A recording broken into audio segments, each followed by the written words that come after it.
아멘. 자리에 편히 앉아주시 바랍니다. 오늘부터 구정연휴가 시작됩니다. 주 안에서 가족들과 또 즐겁고 행복한 시간 보내시길 주님의 이름으로 축원드립니다. 예수 그리스도 이름으로 하나님 말씀 증거하도록 하겠습니다. 성경 말씀 마태복음 7장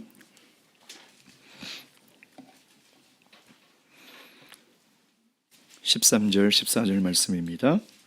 7장 13절 14절 말씀입니다. 찾았으면 다 함께 저와 함께 한 목소리로 13절 14절 봉독하도록 하겠습니다. 시작. 좁은 문으로 들어가라. 멸망으로 인도하는 문은 크고 그 길이 넓어 그리로 들어가는 자가 많고 생명으로 인도하는 문은 좁고 그 길이 협착하여 찾는 이가 적음이니라. 아멘. 가지 않는 길이라는 시가 있습니다. 긴 시지만 중간은 생략하고 제가 읽어드리도록 하겠습니다. 노란 숲 속에 길이 두 갈래로 났었습니다. 나는 두 길을 다 가지 못하는 것을 안타깝게 생각하면서 오랫동안 서서 한 길이 굽어 꺾여 내려간 데까지 바라다 볼 수 있는 데까지 멀리 바라봤습니다. 그리고 똑같이 아름다운 다른 길을 선택했습니다. 훗날에 나는 어디선가 한숨을 쉬며 이야기할 것입니다. 숲속에 두 갈래 길이 있었다고, 나는 사람이 적게 간 길을 택하였다고, 그리고 그 때문에 모든 것이 달라졌다고. 저는 이 시를 읽으면서 시인의 마지막 부분이 인상이 깊었습니다. 숲속에는 두 갈래 길이 있었다고, 나는 사람이 적게 간 길을 택하였다고, 그리고 그것 때문에 모든 것이 달라졌다고. 그렇지 않습니까? 우리 인생에 있어서 두 갈래 길이 있을 때 어느 하나를 택했을 때 그 결과가 오늘 내 인생에 많은 영향을 끼치고 있다는 것을 우리는 경험적으로 알 수 있습니다.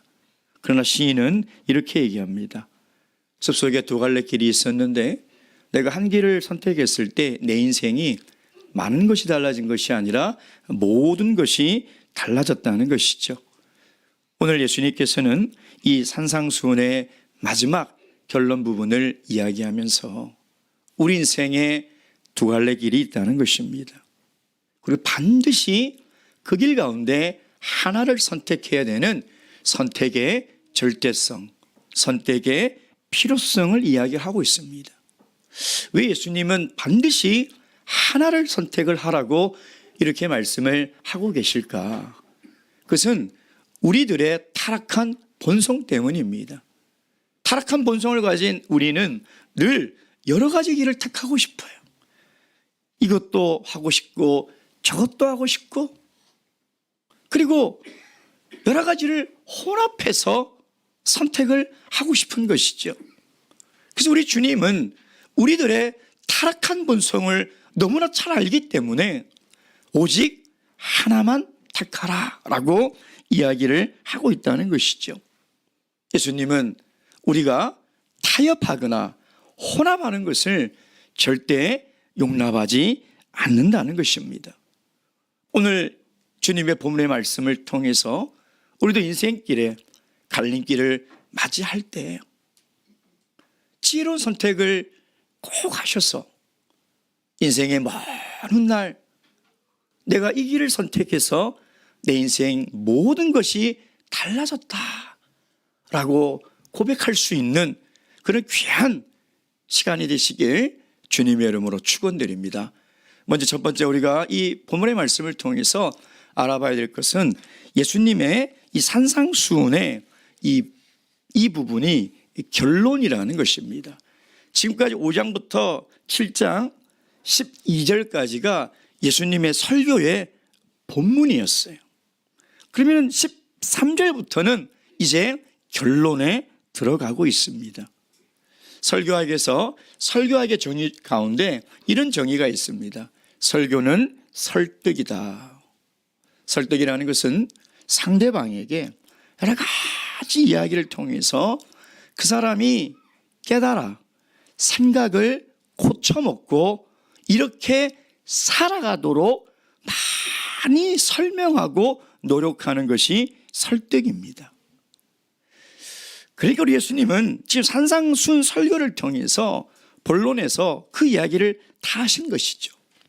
산상순 설교 전체를 보면 두 가지로 이루어져 있는데 본론과 결론입니다. 첫째 본론은 하나님의 말씀에 대한 강해로 이루어져 있어요. 하나님의 말씀은 이것이라는 거예요. 너희가 잘못 알고 있는 이 말씀의 뜻이 뭐냐면 하나님의 말씀은 이런 뜻이라는 거예요. 그래서 그걸 지금까지 쭉 얘기했어요. 그리고 결론 부분은 하나님의 말씀의 적용입니다. 삶에 대한 실천이라는 거죠.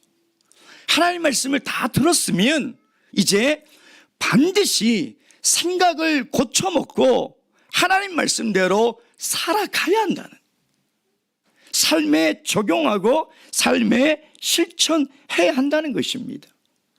그래서 오늘부터 7장 27절까지를 읽으실 때 이게 산상수훈의 결론이라는 것을 염두에 두고 읽으셔야 돼요.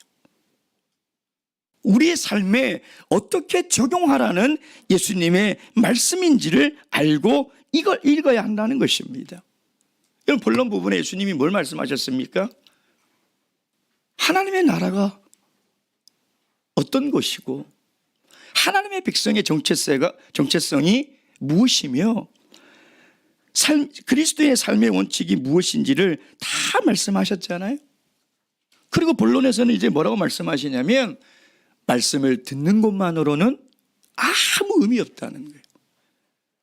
말씀을 듣는 것으로는 아무런 의미가 없다는 것입니다. 이제 내 설교는 끝이 났다. 하나님 말씀에 대한 모든 설명은 나는 이제 다 했다. 이제 말씀을 들은 너희들의 시간이라는 것입니다. 그래서 말씀을 들은 사람은 반드시 하나를 선택해야 돼요. 그래서 주님은 오늘 이 산상수훈의 설교를 듣고 있는 수많은 무리들, 하나님 말씀을 다 강해하시고 나서 이들을 지금 시험대 위에 딱 올려놓는 거예요. 이제 어떻게 살아갈 거냐? 하나님 말씀 다 듣지 않았냐? 이제 선택하라는 것이죠. 반드시 선택을 해야 한다는 것입니다. 저 여러분도 지금까지 예수님의 설교를 다 듣지 않았습니까? 이제 우리 어떻게 할 겁니까? 너무 좋은 설교다. 주님의 산상수훈 설교가 이런 오묘한 뜻이 있었구나 라고 감탄만 하고 앉아있을 것입니까?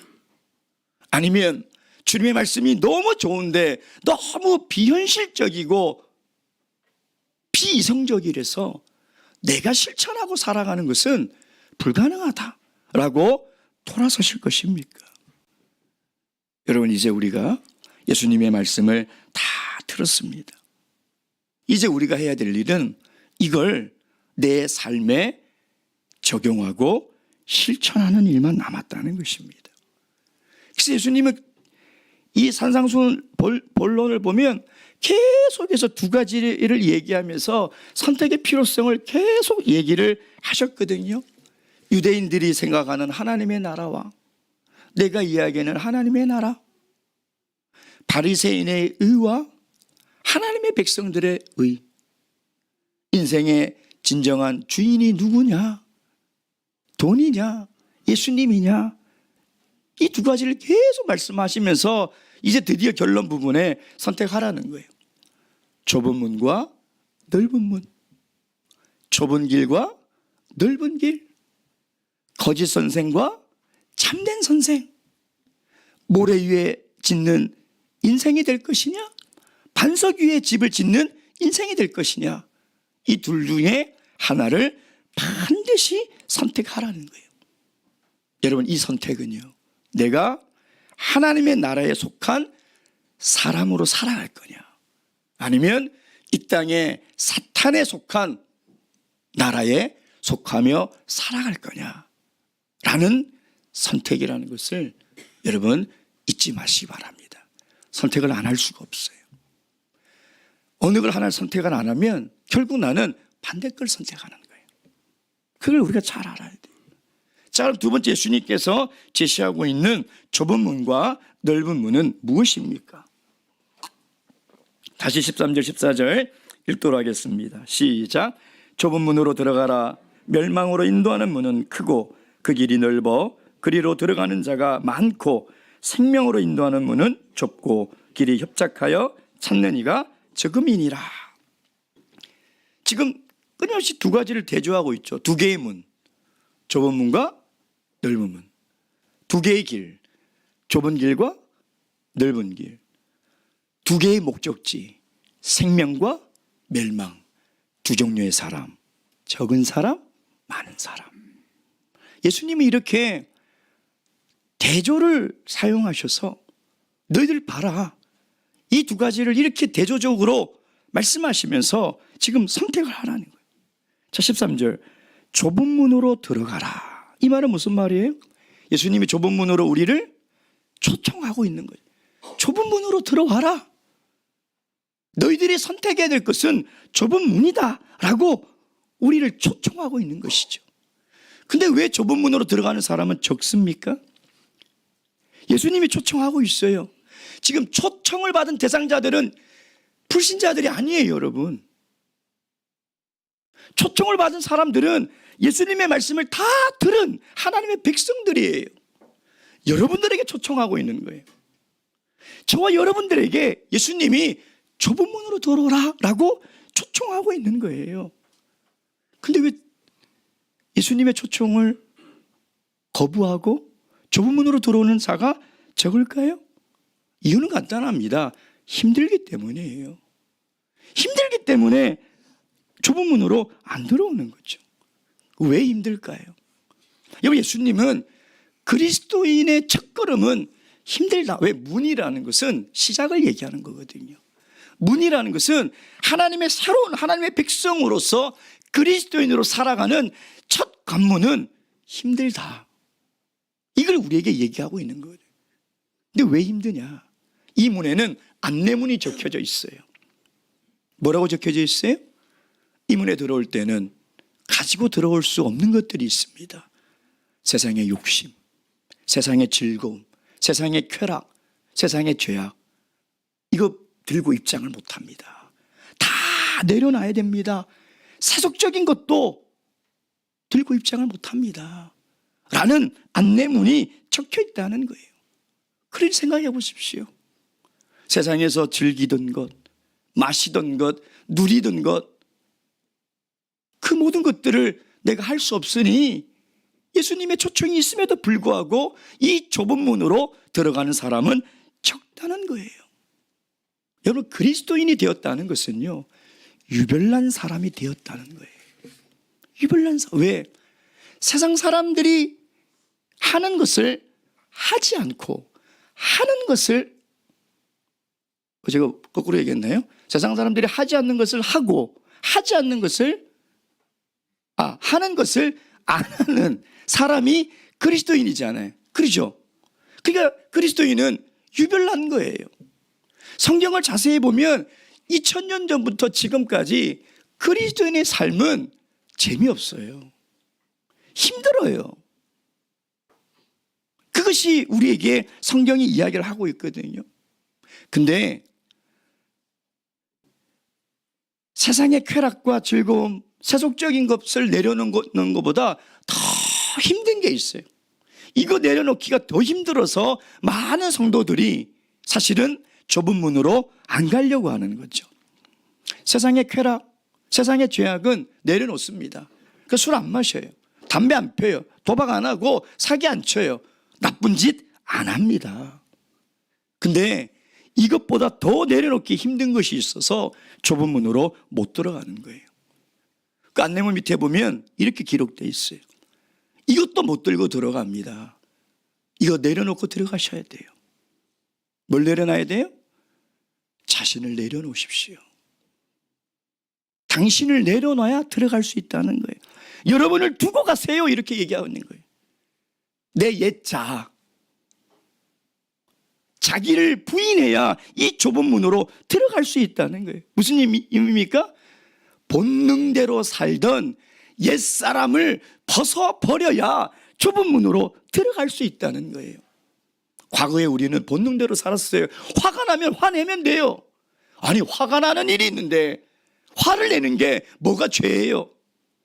그러잖아요.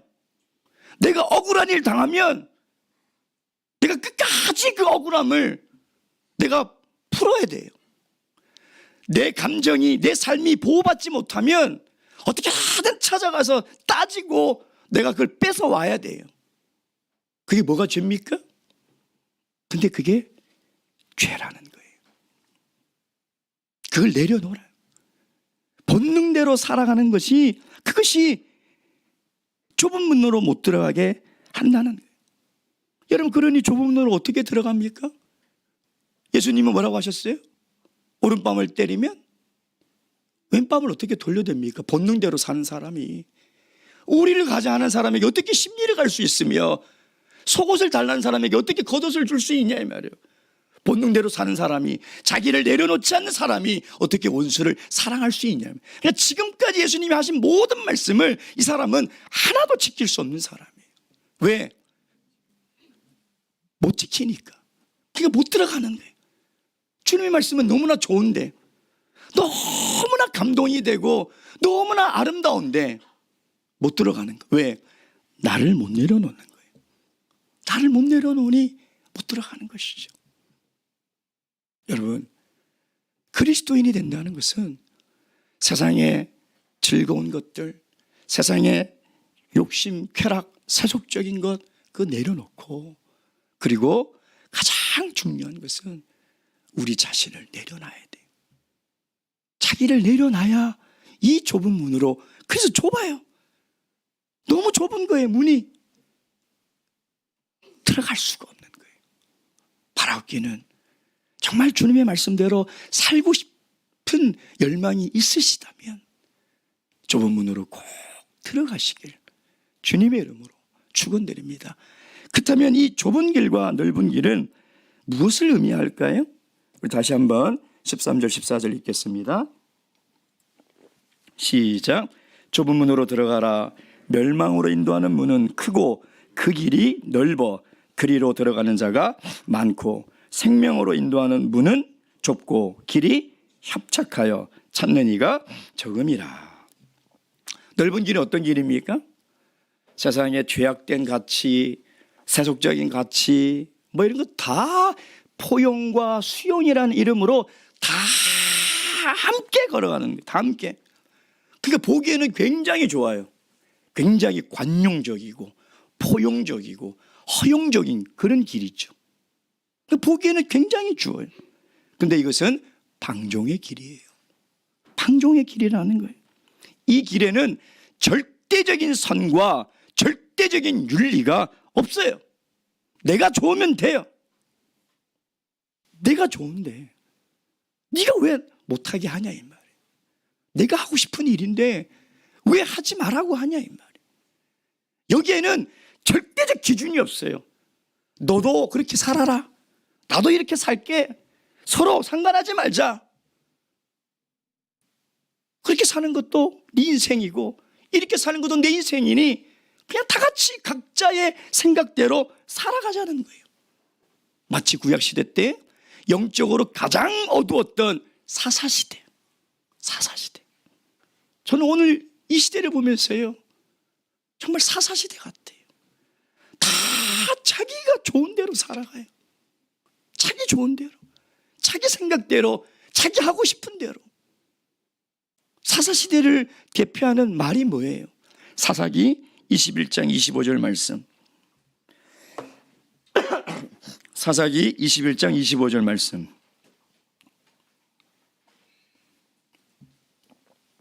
사사기 21장 25절.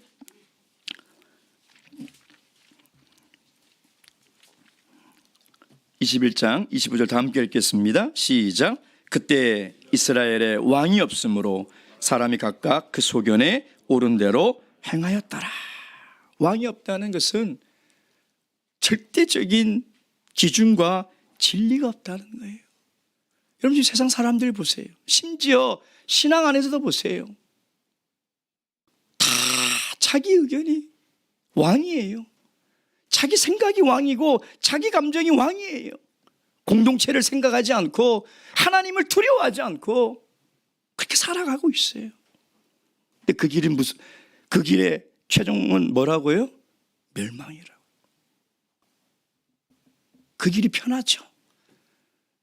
얼마나 편해요.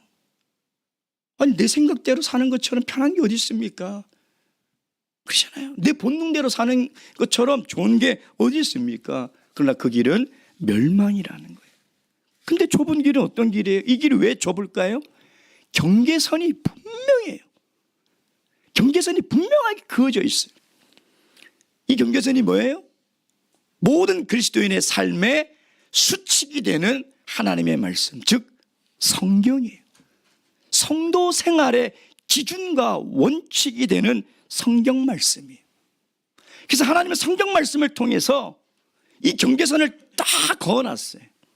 네가 아무리 선이라고 하더라도 말씀의 기준으로 악이면 그건 악이에요.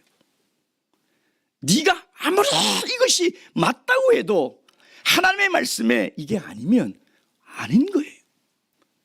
그래서 하나님의 말씀을 통해서 우리 그리스도인들은 무엇이 선이고 악인지를 판단해야지 내 생각으로, 내 경험으로, 내 가치로 판단해서는 안 된다는 거예요.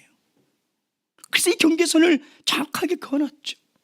그래서 이 성경을 통해서 야, 내가 어떻게 말을 하고 살아야 되나? 내가 어떻게 행동하고 살아야 되나? 내가 어떤 삶을 살아가야 되나? 그것이 다 기록되어 있는 그리스도인들의 삶의 지침서, 생활의 매뉴얼이 바로 하나님의 말씀이라는 것이죠. 근데 이게 너무 경계선이 좁아요. 그러니까 이 좁은 경계선을 길을 따라 살아가는 것이 너무 힘들죠. 힘들어요. 왜 안 힘들겠습니까, 여러분? 그래서 어떤 성도는요, 성경에 너무 하지 말라는 것이 너무 많아서 싫다는 거예요. 부담스럽다는 거예요.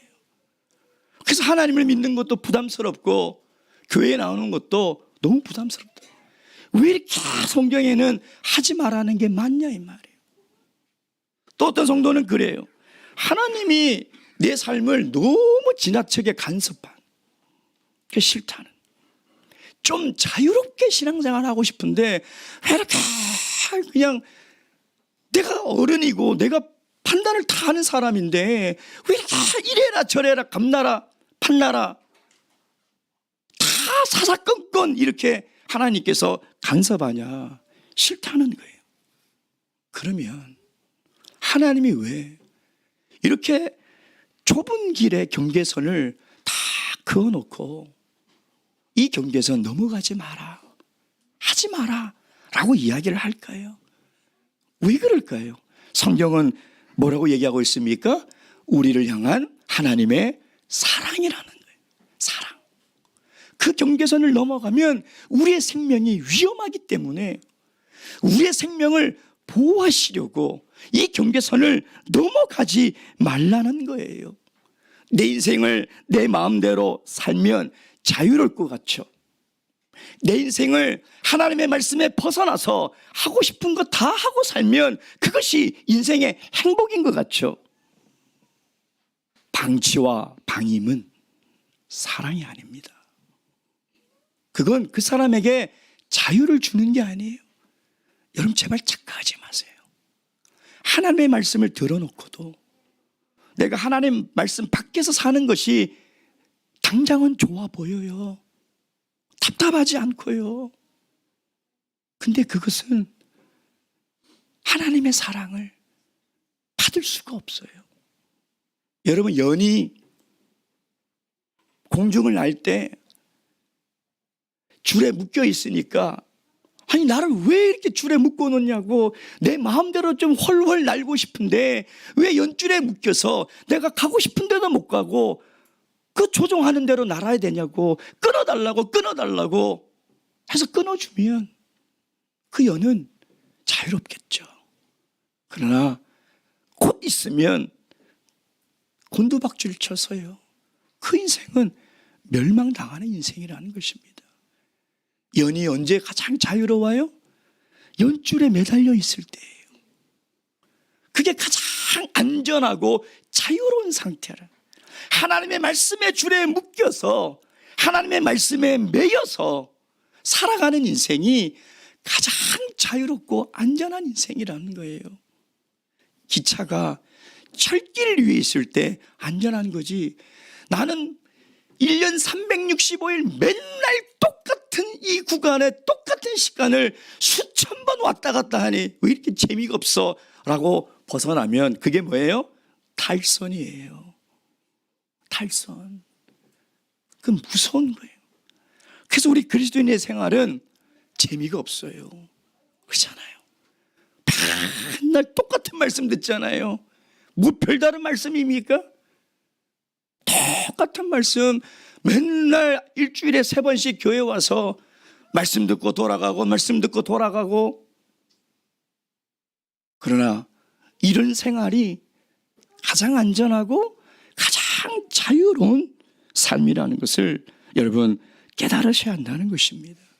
오늘도 넓은 길을 걸어가는 사람은요, 콧노래를 부르면서 갑니다. 내가 하고 싶은 것 다 하죠. 내가 먹고 싶은 것 다 먹고 내가 누리고 싶은 것 다 누리면서 노래를 부르면서 이게 인생의 행복이고, 야, 난 참 자유로운 사람이야. 근데 노래 부르면서 가는 그 길 끝이 뭔지를 모르는 거예요. 이 땅에서는 노래를 부르며 가지만 멸망의 길로 가는 거예요. 그걸 모르는 거죠. 좁은 길을 가는 사람은요, 세상을 등지고 세상의 그 좋은 것들, 우리를 오라고 아무리 손짓을 해도 그거 다 등지고요, 저 천국만 바라보면서 힘들지만 소망의 노래를 부르고 걸어가는 거예요. 그 길 끝에 생명이 있고 그 길을 걸어가야 영생이 있는 것이죠.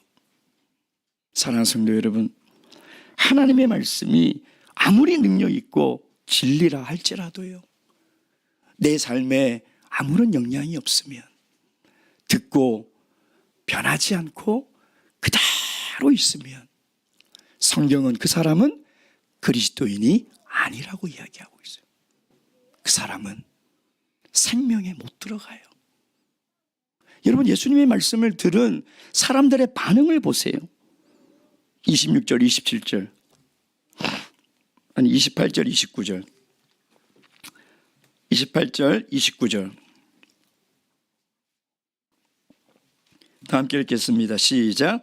예수께서 이 말씀을 마치심에 무리들이 그 가르치심에 놀래니 이는 그 가르치시는 것이 권세 있는 자와 같고 저희 서기관들과 같이 아니함이러라. 많은 사람들이 산상수훈의 설교 듣고 감동을 받고 감격하고 깜짝 놀랐어요. 끝이에요. 그리고 다 돌아갔어요.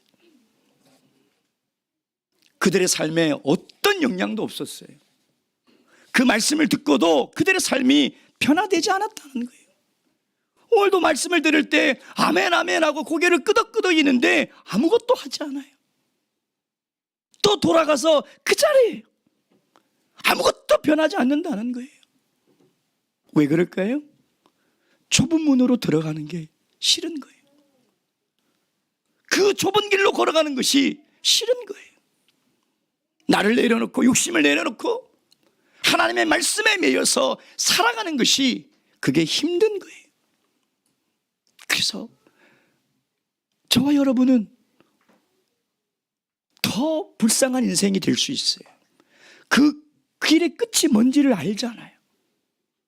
그 길의 끝이, 그 결말이 무엇인지도 아는데도 우리가 이 좁은 길로 걸어가지 않는다면, 이 길을 선택하지 않는다면 이것처럼 안타깝고 애통한 일이 세상에 어디 있겠냐 이 말이에요.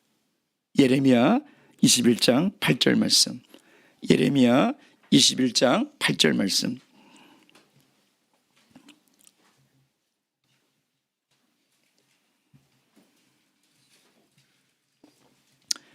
(21장 8절) 말씀 다 함께 읽겠습니다.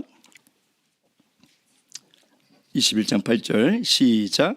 여호와께서 가라사대 너는 또 백성에게 여호와께서 이같이 말씀하신다 하라.